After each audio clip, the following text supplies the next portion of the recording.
Hey friends, today I'm here with the new topic, that is the ongoing conflict in West Asia, or simply the ongoing conflict in Middle East. The recent attack by Israel's defense forces in Lebanon that killed Hassan Nasrallah, the topmost commander of the Lebanon, the so-called most powerful non-state actor Hezbollah.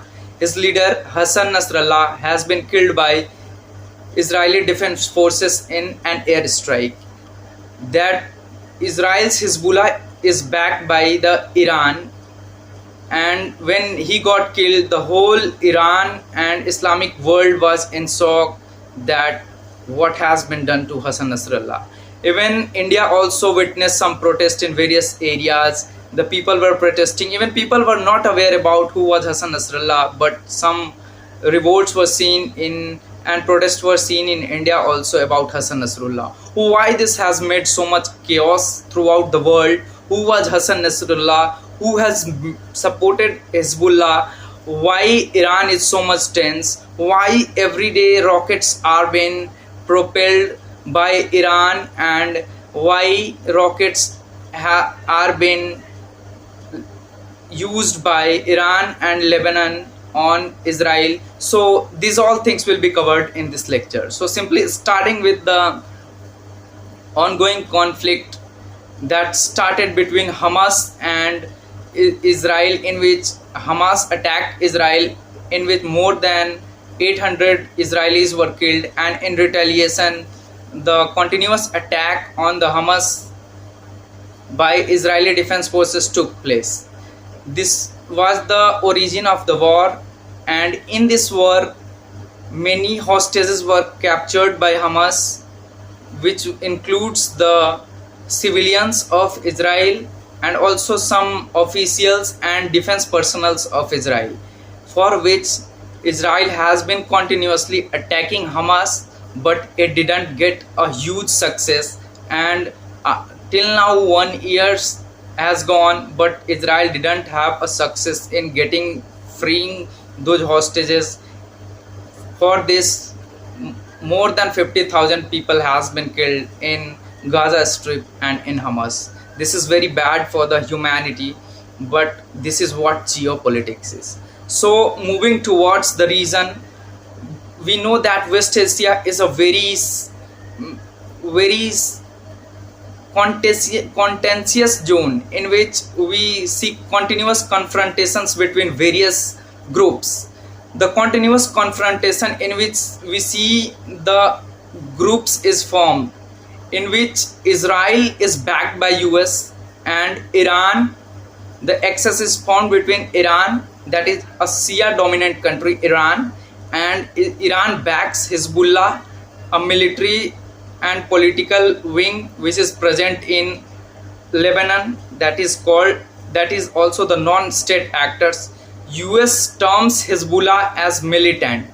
Mind it, US terms Hezbollah as militant organization, but Iran supports Hezbollah in Lebanon.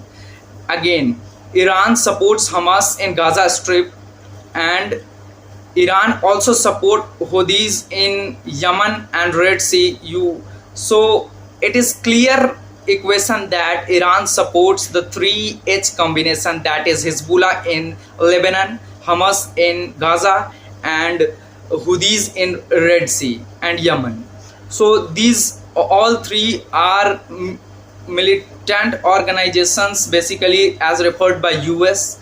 So continuous confrontation happens between these 3H groups, that is Houthis, Hezbollah and Hamas, and Israeli defense forces, and these 3H group is backed by Iran.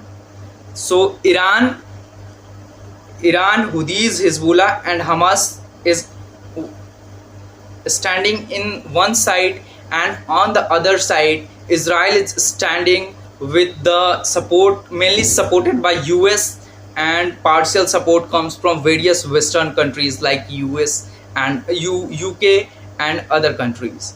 So now we have seen continuous attacks by Israel in Hamas region in Gaza Strip to free the hostages, but that didn't give the success. Also various peace talks were scheduled back mediated by Qatar, but that didn't give the great success. So various people killed, but the Hamas and Israel conflict is not about to end, and this war has spread to other regions. Now talking to the north of Israel, Lebanon is lying towards almost northeast. If you go towards the map, you will find Lebanon is situated in northeast of Israel.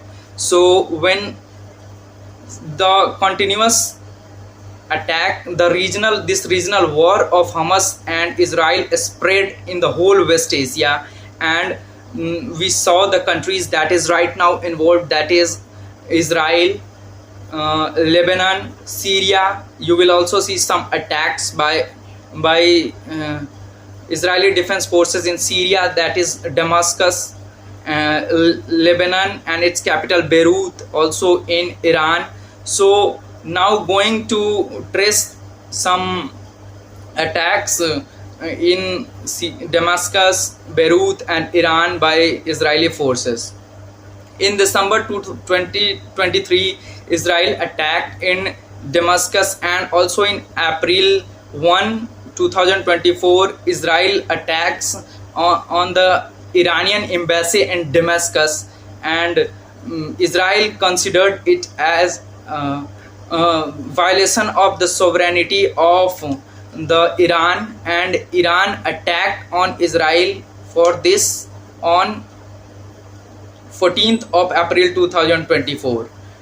Around 300 first time Iran attacked on Israel, that was 14 April 2024, with 300 drones and some small gadgets and small rockets that has been almost intercepted by the Iron Dome structure, that is major defense system of Israel, that intercepted those rockets and didn't impact much to the Israel.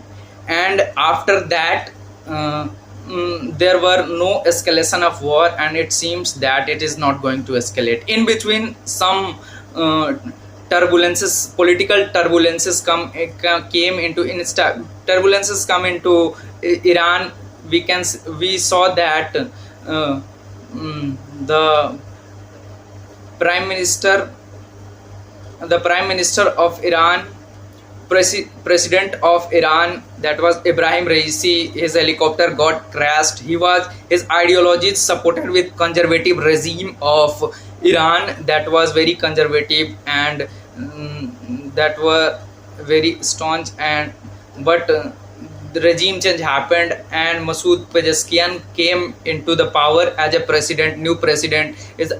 He followed moderate ideology, and it was thought that he is going to have a good relations with the West as well as in West Asia with their neighbors and even Israel. But the things didn't remain stable in West Asia, and the things again got deteriorated when Israel attacked in Beirut, one attack in Beirut in which a senior commander of Hezbollah got killed, and some officials of Iran got killed in Beirut, that was Lebanon, in July. And also within 24 hours, when Ismail Haniya, he was the political leader of Hamas, he was going in the swearing ceremony of Masoud Pezeshkian, the leader who was going sworn in as a president of Iran. He was going to become the president. He was going to attend Ismail Haniya, the leader of Gaza, who was going to attend that ceremony. In between, Israel bombed with a great precision, and Ismail Haniya was killed. The leader of Hamas, political leader, got killed in that attack. Within 24 hours, it was a great setback for the Iran that all three blows got by the Iran, that was Hezbollah commander and Hamas chief and Iran officials got killed. In that retaliation came from Hezbollah, in which 300 rockets were fired from Lebanon. Most of them were intercepted by Israel, but it didn't have much success. But after those attacks, Israel continuously told their axis of resistance. First of all, we have to understand the term axis of resistance. Axis of resistance is made by Iran, in which Iran supports the military of the various countries like Lebanon in the form of Hezbollah, Syrian military, and these were formed as axis of resistance for Iran, that gives the prime defense that is the prime defense doctrine of Iran. Through the axis of resistance, Iran promotes its actions by the help of those Hezbollah and the Syrian forces to attack through the militias of those countries to Israel. So in that 30 July attack, in which Hania was killed, Lebanon attacked, 300 rockets were fired on Israel. In it, most of them were intercepted, and after that Lebanon thought that it's over, it is not going to retaliate. It means Hezbollah were resistant to attack on Israel, but Iran were promoting, it was telling Lebanon to attack, but Lebanon was restrained to attack. In between, what happened, Israel, which has planned from very earlier the huge attack on the Lebanon, in which we saw the top commander Hassan Nasrallah was killed.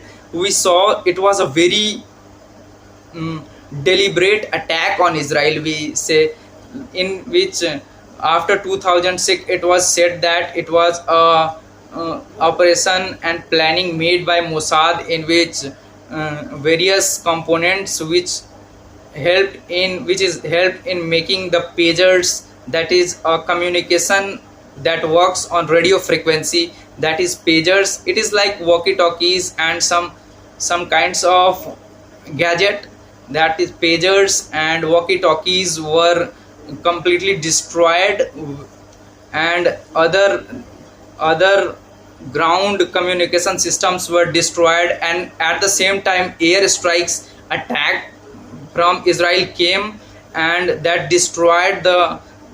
killed the Hassan Nasrallah and other commanders of the Lebanon, and Hezbollah leader was killed. So it made chaos in the whole Iran and whole West Asian and Middle East region, that this was, and this move was appreciated by the West, that one of the terrorist leader was get assassinated. It was seen in the West as a great success, and many congratulated Israel for this success. But this has threatened the whole West Asia, that what is going to be the consequence of the killing of the Hassan Nasrallah by the Israeli defense forces, how this war is going to move in the coming time. That's going to be the major concern, and that is going to be the major geopolitical development which has seen. So there are two options. If Israel is going to attack, if Iran is going to attack Israel, Iran is going in a very aggressive mode, and Israel will attacking Iran with a major blow and with more power.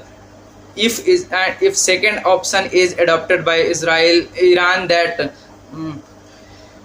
if did not attack the Israel, then Israel will continuously attacking on the axis of resistance in Lebanon, Syria, in Hamas, in Red Sea area like Houthis, and those axis of resistance which has been the major which helps in making the major influence, and also seen as a doctrine of defense of Iran, that have a great threat, and Iran's power will continue on diminishing. So in a conclusion, we can say that Iran is in very has a very troubled time. If it attacks Israel, then also it is going to be the sufferer of Israelis attack, and if it is not attacking Israel, then also it is getting the major setbacks. So is in this it is going to trouble, it is going to escalate war, and this escalation, so when the escalation of this war from Israel Hamas war, and that spread to Syria, that was Damascus, that spread to Lebanon, that was Beirut, and that spread to Yemen and Red Sea, that was Houthis, also in Iran. In all those areas of West Asia, this war has been expanding and exploding like a Big Bang theory.